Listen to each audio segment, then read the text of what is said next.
Today's message is titled Finding Love God's Way. So, who remembers what is the book that we are covering these days in church? What's the book that we are covering? Ruth, right? Yes, right. So, who remembers the story in chapter 1? Yeah, everyone was following the message last weekend. So, we know that it's a story that starts with heartbreak and loss, but as we go on, we see how God's redemptive plan is at work, and through that story, we see how even in our own lives, God works for redemption. And there's this interesting statement that says, if you do what most people do, you'll get what most people get. So do we want to be people who do what most people do? Or do we want to be people who do something more than what just everybody else is doing? How many wants to be just like everybody else? Or how many of you believe you have a unique purpose and a plan and a destiny that God has created each one to do? You believe it? Yes, amen. Right. So the outline of our message, we're going to look at it in 4 topics. We're going to talk about new beginnings. We're going to talk about standards. What are our standards? Then we're going to look at the providence of God and also how we serve a God who exceeds our expectations. I'm sure most of you here have had that experience, and we're going to talk about it more because we come to church on Sunday to celebrate God's goodness in each of our lives, right? Okay, so if we go to chapter 1, you heard last week how there was a couple in this city called Bethlehem. They were Naomi and Elimelech. So if you look in the history, you can see that actually they were not destitute, they were not poor people. They were actually from a pretty good income level, but their surrounding, it was going through a crash economically, something like maybe what we are going through. And so they decided to take their 2 sons and go to this foreign land called Moab. And we learned last week that Moab was founded in sin, and it was a place that was very much against the law of God. You know, they did not serve the God of Israel, and so many practices happened in Moab that were contrary to what God had commanded his people to do and live, right? It is not a place that the Israelites were supposed to be there because everything that happened there was mostly an abomination, or it was, something that was not good in God's eyes. But Naomi and Elimelech chose to leave the house of bread, as Bethlehem was, the promised place that God had placed them to, and they turned to greener pastures, as they thought, to go to Moab, where they thought things will probably turn around. And when they went there, what happened? We all remember, Elimelech passes away. And Naomi is left with her 2 sons, and then they get married. And it says, about 10 years later, her 2 sons pass away as well. And she's left with 2 widowed daughters-in-law and herself. So all 3 of them are widowed now. And if we consider the time, at that time, women were not allowed to own anything, right? No land, nothing. So if they didn't have a man in their lives, they basically were worthless. They could not own property. They could not fend for themselves in a way that was dignified, right? And then Naomi hears that God has been good again to Bethlehem. And so she decides that she's going back. She remembers the promise of God, and she decides to go back to Bethlehem. And then she tells the 2 daughters-in-law to stay behind because they were Moabites, they were from that place, and they could find husbands there. So we learned there was Orpah and there was Ruth, and Orpah went back, but Ruth decides to go back with Naomi to Bethlehem. And probably Ruth wanted to stay with Naomi because she saw something different in Naomi. She saw something different in Naomi's God. And she saw that, no matter what Naomi had been through, she had not stopped believing in this God. She had not stopped serving or worshipping this God that was from another land, who she had come to this country that was not belonging to this God in her sense. But she realized that God is sovereign over all, and this God of Naomi is the God who is the truth. So she found something in Naomi that she did not want to let go. So she tells Naomi, we know that famous verse, where you go, I will go, your people will be my people, and your God will be my God. So then we turn to chapter 2, the page turns, and now Naomi and Ruth are journeying back to Bethlehem. So they say this journey takes about 10 days, and they return, right? So we move on to a new beginning, right? So it's the new beginning. So we read from Ruth chapter 1, verse 22. So Naomi returned from Moab, accompanied by Ruth the Moabite, her daughter-in-law, arriving in Bethlehem as the barley harvest was beginning. So apparently the barley harvest happens somewhere around March and April, so maybe around this time of the year. And when they come back, everyone recognizes Naomi, and they're like, oh, Naomi has returned and she's come back with this daughter-in-law of hers. And so she has come back. She's actually from a wealthy family. They were probably people who owned land, but they had kind of given everything away so that they could go to this foreign country. And now Naomi has come back. We learned last week that Naomi means pleasant, but she tells them, don't call me Naomi. My life is not pleasant anymore. I am a bitter person. Why? Because she has lost her husband and she has lost her 2 sons. And like I told you, in the law of Israel those days, as a widow, and a widow without any sons, she basically did not have any legal right to own any property, right? So she did not have any value, right? So when we take Naomi, she was someone who had made a mistake. Maybe she and her husband did not fully seek the will of God, and they went to a foreign country in search of what they thought was best for themselves rather than what was God's best for them. So that was Naomi's past. And when we take Ruth, she came from a background where she did not worship the God of Israel. She was someone who would have worshipped foreign gods. She would have served idols. And they say that the God in that country, they even had child sacrifices. So she probably was involved in all those things that were not honorable in God's eyes. But she came to God. And what can we learn from this is that our past does not define us. When each and every one of us come to God, when we say, God, you are my God, that past in our lives is erased. And Jesus always told every sinner that he met, I forgive you. And that forgiveness is available for every single one of us. And also, when Jesus says, I forgive you, he forgives us to go and sin no more, to never return to that life of sin. And I believe when each of us experience that love of God, it is a new beginning, a page has turned, and we will not want to go back to our old ways. So now the 2 of them have come to Bethlehem, right? And they are in a season of waiting. Okay, they don't know how they are going to provide for themselves because they don't have anything. So, what season of life are you in? Are you waiting for God to come through in maybe areas of relationship, studies, your career, finances, deliverance from different addictions? Are you waiting for God to heal you, body, soul, and spirit?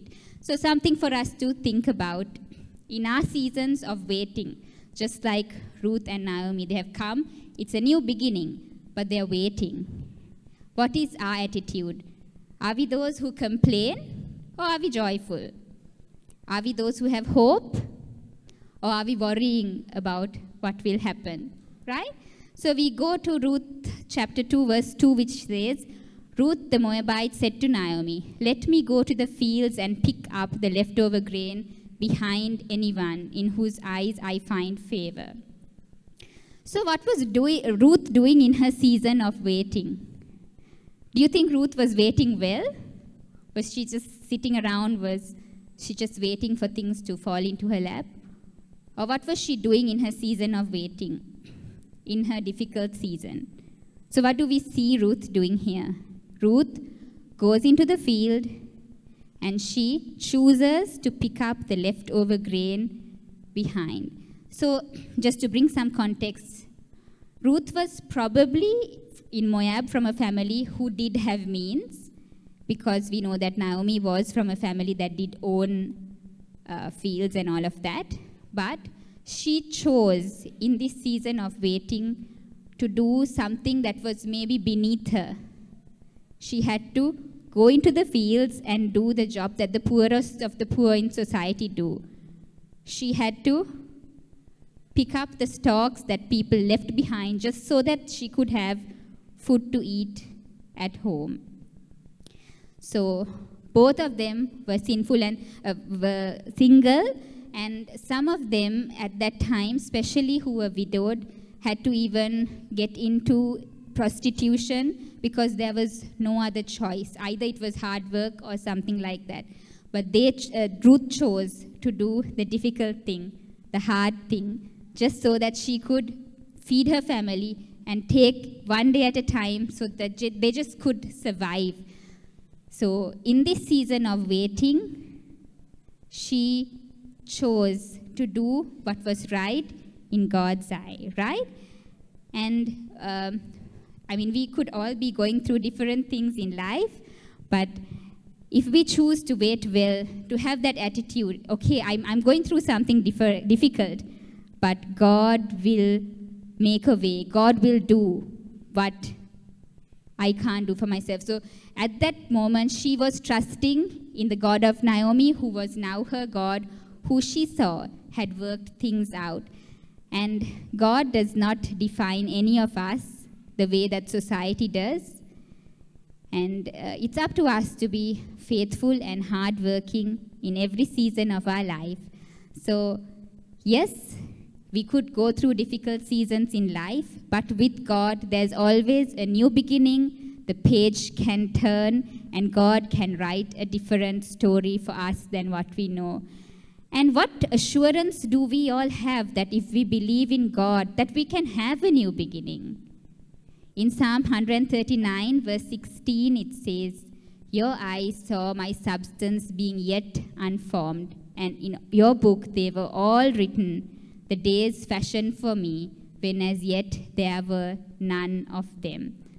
So each and every one of us have a unique purpose and destiny in our lives, and whether we believe it or not, God has written every single day that He has planned for us.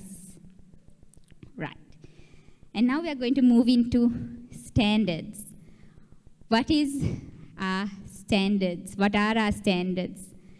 When it comes to how we spend our time, what are our priorities in education, in work, in relationships? What are our standards? Okay, the famous verse that we all speak about, I'd like to read from Matthew chapter 6, verse 33. It's, "Seek first the kingdom of God and His righteousness, and all these things shall be added to you." So yes, we all like to do well in life, right? Who wants to do well in life? Yeah? We all want to do well in life. So what has the Lord told us in His word? To seek first His kingdom and His righteousness, and everything will be added unto us. So this is just for personal reflection for each and every one of us. When it comes to how we spend our time, how much of importance in our work schedule we give to our education, our work, in the choices of relationships we make, it's a question for us to ask ourselves. Do we seek first the kingdom of God and his righteousness? Because he has promised, and his word never fails. If you seek his kingdom and his righteousness first, all these things shall be added.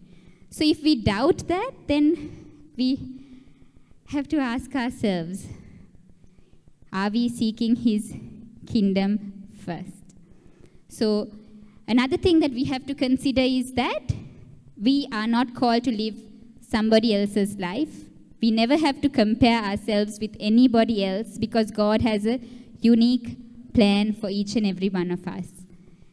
Ruth was faithful in her season of waiting, and we are all called to be faithful in whatever season of waiting that we are in. So when it comes to the thing of seeking God's kingdom first, I just want to share a personal testimony. Maybe those who are struggling about giving time for exams and choosing school. I think Verushka shared a testimony as well. We have all been through exams and seasons of exams and studies and university and medical school and all of that.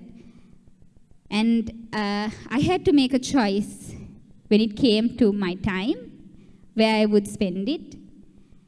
And of course, it was my parents' encouragement as well, and the foundation in church. We had those days Saturday Bible studies, Friday night vigil prayers, Sunday service during our O-level times. And I can assure you, we did not miss any of those for the sake of exams or tuition classes. And I believe that God honored that in our lives. I remember when we were doing O-levels, Aya, Shiloma and I, we went on the family camp, and for me it was the day before my O-level withdrawals. And so we went for the sessions, but during the game time we went to the room and we did maths papers. But then my dad drove me the next day to school to do my exams, and I just want to share this testimony to you that at the end of the O-level that year, I got the best results in my grade, and that was because of God's favor.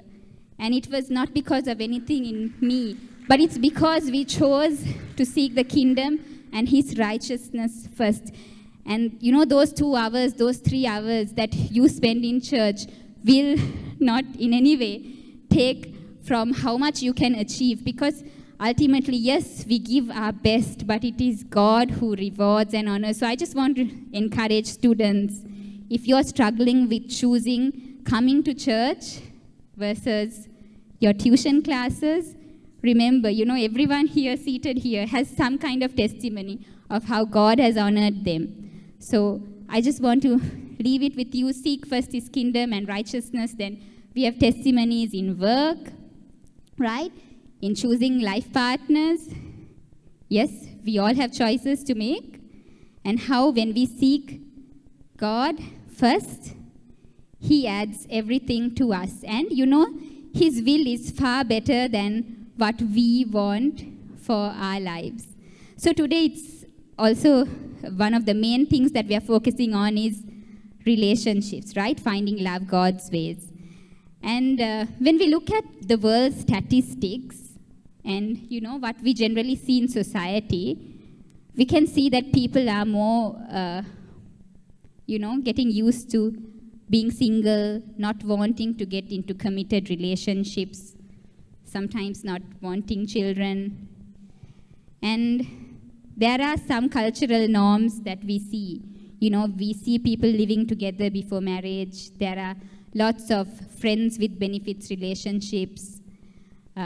You get, people taking casually, marrying into another faith, Christians marrying into another faith, and divorce at the drop of the hat. So very interestingly, I found out that Sri Lanka has apparently the lowest divorce rate in the world. But, I'm sure all of us know somebody who has gone through that painful experience. And so imagine if that is the case in Sri Lanka, what it is in the world, okay? So these things have become cultural norms. But what does the Word of God tell us? What does the Word of God tell us about marriage and relationships? In a society such as ours, is it easy to meet someone and find someone and marry someone and stick with that person for the rest of our lives? Right? So about God's plan for marriage, it's a totally different topic altogether. I'm sure we'll have a sermon series on those later. But do we consider ourselves disciples of Christ, or are we just Christians, just for our birth certificates or whatever? That's something we have to think about.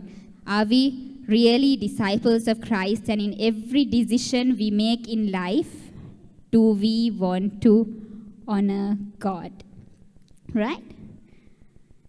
And we have to ask ourselves, in the decisions that we make, what we do we honor God first in our hearts, or is it the opinion of man? When we take Ruth, she knew morally what was right, and she did what was right in God's eye. She did not leave her widowed mother-in-law to fend for herself. She did what she could, right? And in Proverbs 31:12, there's a very interesting verse that says, the Proverbs 31 woman, she does her spouse good and not evil all the days of her life. Okay? That is all the days of her life, means from the day she's born, right? So it doesn't apply only to the ladies, the men as well, right? God expects each and every one of us to do good and not evil to our partner, spouse, all the days of our life. So for that to happen, that has to start with a commitment in our hearts, especially when we are disciples of Christ, that we will do good and choose God's way every day of our lives, right? So in our seasons of waiting, let's have the standard of God to use the skills that God has given us. And for those who are single, remember that your life doesn't start once you find a partner. So we have to grow and be ready where we are, and at the right time, God will send the right person. Okay, so So we'll just go through the Bible verses in Ruth chapter 2. Okay, so I'll quickly read it. Now Naomi had a relative on her husband's side, a man of standing from the clan of Elimelech, whose name was Boaz. Boaz asked the overseer of his harvesters, "Who does that young woman belong to?" The overseer replied, "She is the Moabite woman who has come back from Moab with Naomi." She said, "Please let me glean and gather some among the sheaves behind the harvesters." She came into the field and has remained here from morning till now, except for a short rest in the shelter. So Boaz said to Ruth, "My daughter, listen to me. Don't go and glean in another field, and don't go away from here. Stay here with the women who work for me." So we're going to look at some characteristics of Ruth and Boaz in this story. So in this bit, we can see that Boaz was a man of standing. So I just want you to remember these points. We'll summarize it at the end. And then when we look at Ruth, an interesting character here is that from morning till now, Ruth had worked, taking only a short rest to shelter. Right? Okay, so watch the field where the men are harvesting and follow along after the women. I have told the men not to lay a hand on you. And whenever you are thirsty, go and get a drink from the water jars the men have filled. At this, she bowed down with her face to the ground. She asked him, "Why have I found such favor in your eyes that you notice me, a foreigner?" Boaz replied, "I've been told all about what you have done for your mother-in-law since the death of your husband, how you left your father and mother and your homeland and came to live with a people you did not know before. May the Lord repay you for what you have done. May you be richly rewarded by the Lord, the God of Israel, under whose wings you have come to take refuge. May I continue to find favor in your eyes, my Lord," she said. "You have put me at ease by speaking kindly to your servant." though I do not have the standing of one of your servants. Right? So here also we see how Boaz was kind to Ruth and what Ruth had done for her to get noticed. And we can see here he says, she says, though I do not have the standing of one of your servants. So how destitute she was at that point. At mealtime, Boaz said to her, come over here, have some bread and dip it in the wine vinegar. When she sat down with the harvesters, he offered her some roasted grain. She ate all she wanted and had some left over, and she got up to glean. Boaz gave orders to his men, let her gather among the sheaves and don't reprimand her. Even pull out some stalks for her from the bundles and leave them for her to pick up, and don't rebuke her. So Ruth gleaned the field in the evening. Then she threshed the barley she had gathered, and it amounted to about an ephah. She carried it back to town, and her mother-in-law saw how much she had gathered. Ruth also brought out and gave her what she had left over after she had eaten enough. Her mother-in-law asked her, where did you glean today? Where did you work? Blessed be the man who took notice of you. Then Ruth told her mother-in-law about the one at whose place she had been working. The name of the man I worked with today is Boaz, she said. The Lord bless him, Naomi said to her daughter-in-law. He has not stopped showing his kindness to the living and the dead. She added, that man is our close relative. He is one of our guardian redeemers.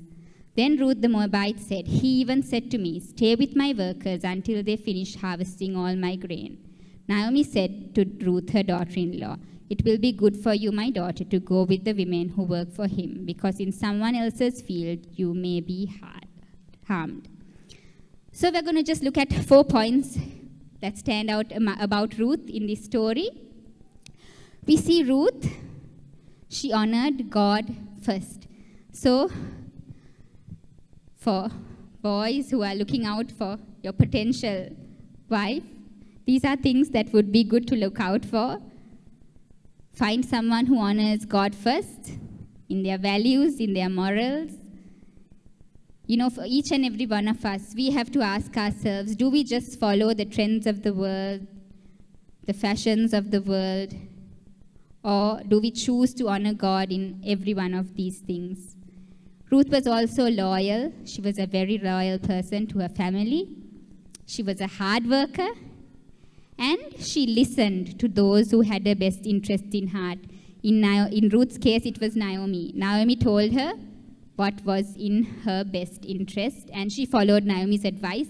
In the upcoming sermons, you will find out how she was blessed because she listened to Naomi. So, for girls looking out for good qualities in your future partner, what stood out about Boaz? He was a man of integrity and standing. He had a good work ethic. He was also a hard worker. He was a generous man. He was kind and compassionate. You saw how Ruth said that he had spoken kindly to her. And he was a man who was caring and protective. And the first thing that he said when he came into his field was, the Lord bless you. He told his workers, the Lord bless you.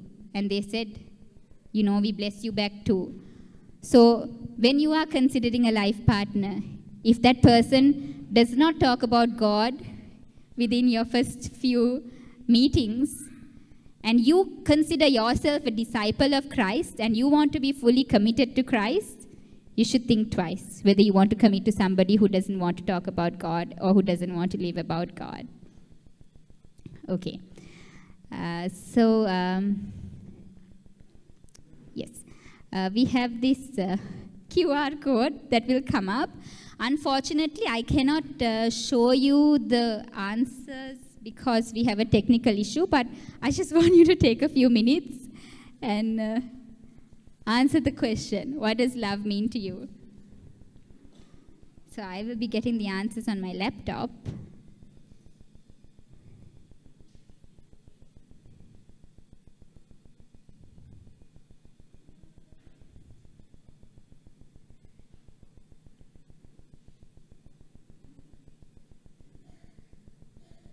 Okay, nobody has responded yet.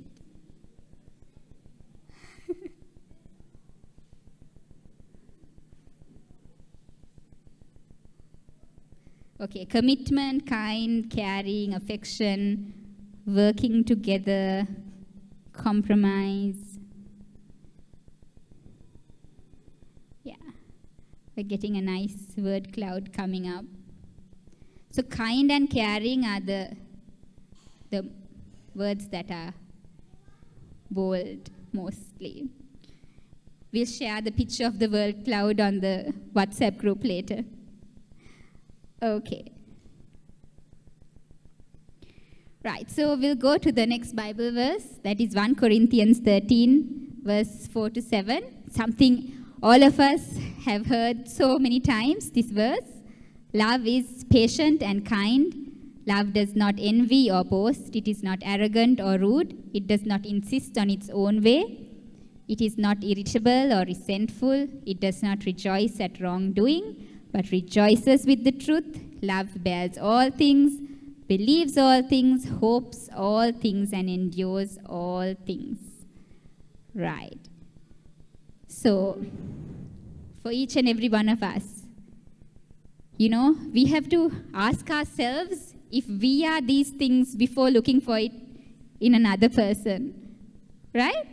So, I want us all to just take a look at ourselves and ask ourselves, are we all these things? Right? And if we are not, we can grow and be these things, be the love that God intends us to be. Okay? And another thing about finding love God's way, I believe most of us here are believers in Christ. We can make a list of the qualities that we want, we desire in a life partner. So for the young people especially, I encourage you to make a list and pray on it. I know I made a list. I know my husband made a list. And we prayed. And God in His providence answered our prayers and brought us to each other. And parents, do you know that you can pray for your children? I know my parents prayed. So I encourage parents, it's never too early to start praying for your children's life partners. Okay, so when you go home today, you can start making lists.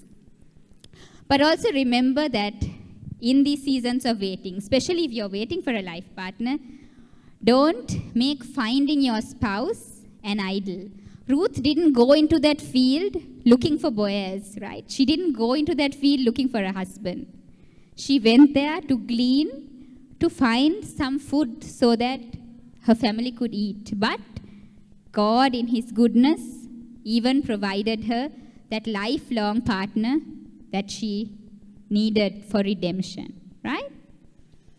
So we'll go on to this verse. I came across about 15 years ago, right? It says, when God knows you're ready for the responsibility of commitment, He'll reveal the right person under the right circumstances. Wait patiently. Don't waste your time searching and wishing. Grow and be ready. And you'll see God will give you a love story far better than you could ever dream of. Right? So now we're going to move on to the providence of God. Right? Ruth chapter 2 verse 3 says, so she went out, entered a field, and began to glean behind the harvesters.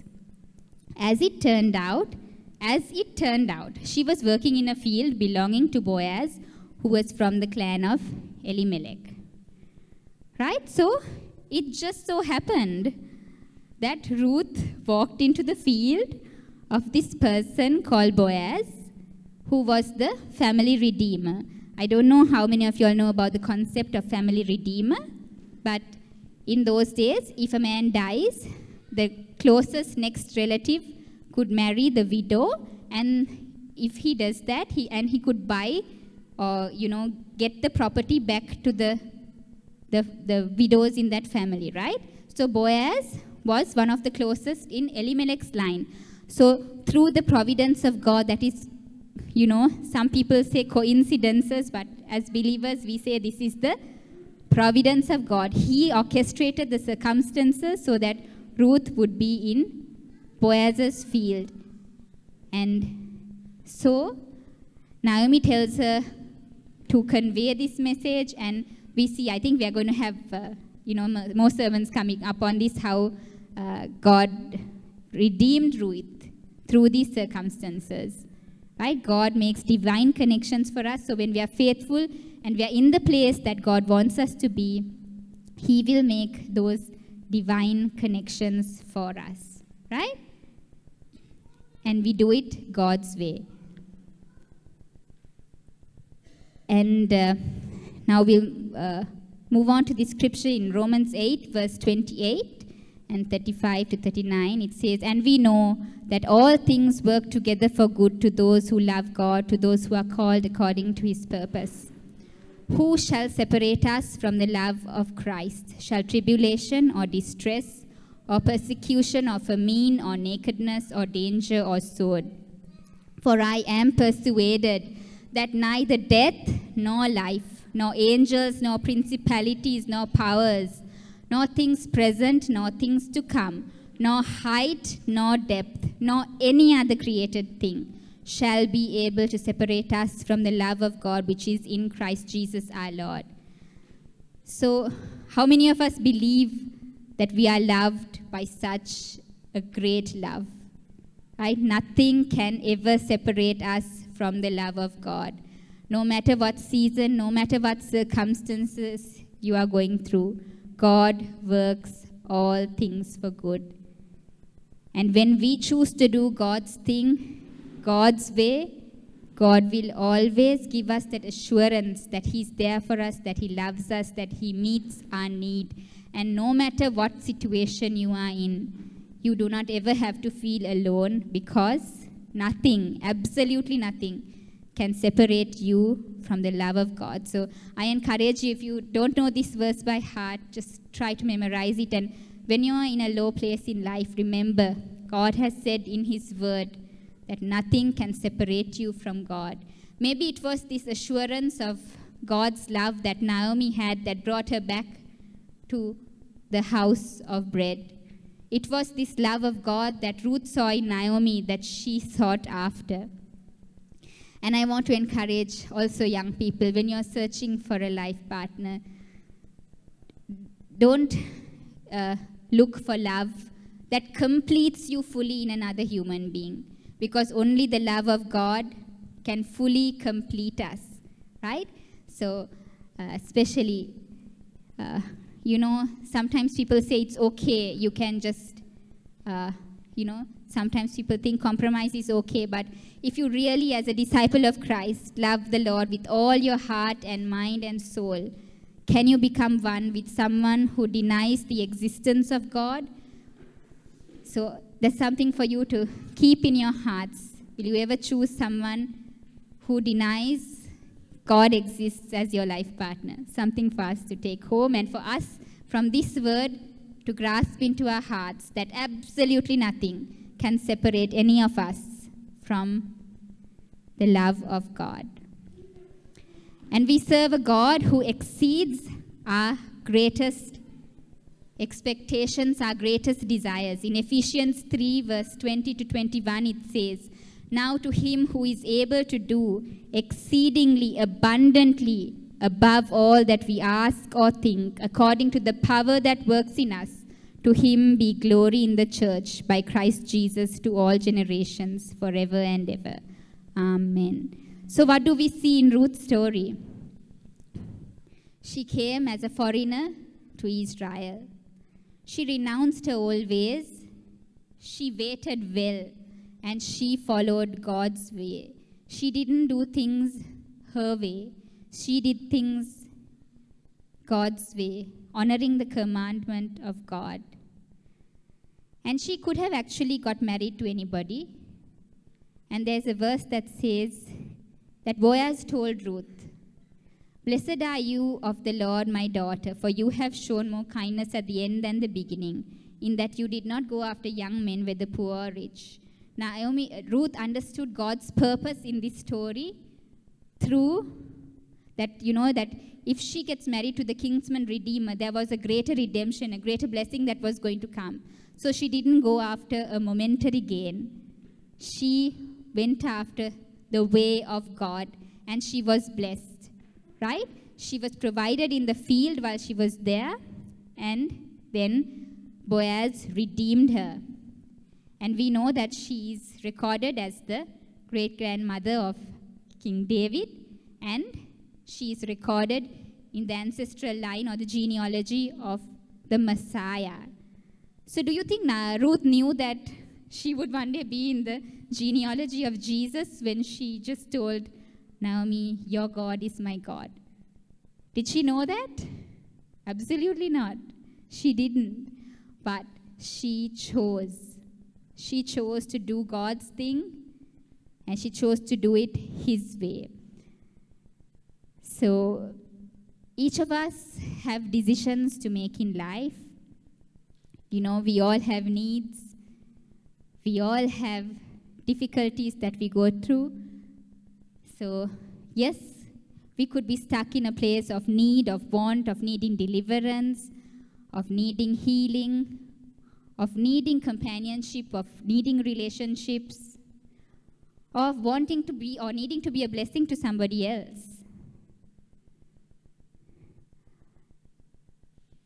And then we have to decide and purpose in our hearts what our standards are. Are we going to be those who seek the kingdom of God and His righteousness first? These are decisions that we have to make, because you can't choose when you're faced with a tough decision. You have to choose and purpose in your heart beforehand.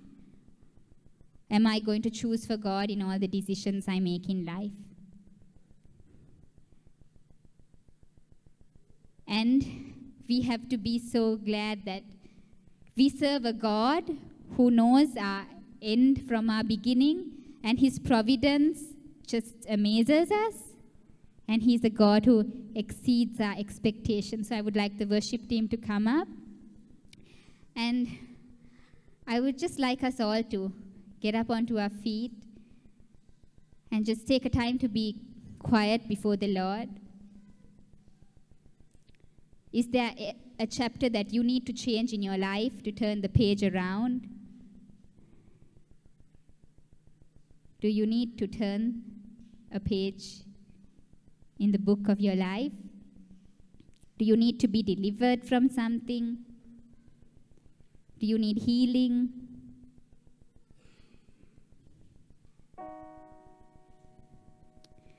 Do you have an understanding of this overwhelming love of God, the love of God that is not separated from you?